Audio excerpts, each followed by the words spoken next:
Si Jeric guys, oh. Maglagay sila ni Monkey ng hanger guys.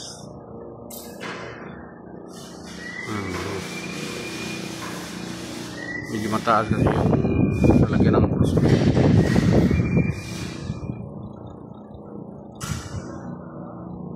Ay naman siya yan doon, nag-building doon sa kabila.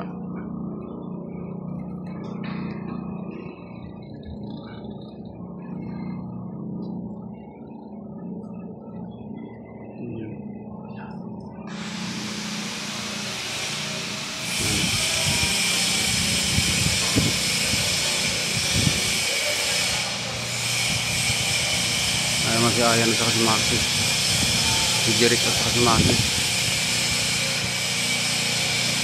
Naglalagay sila ng bracket guys sa ano, fire po sa tubo.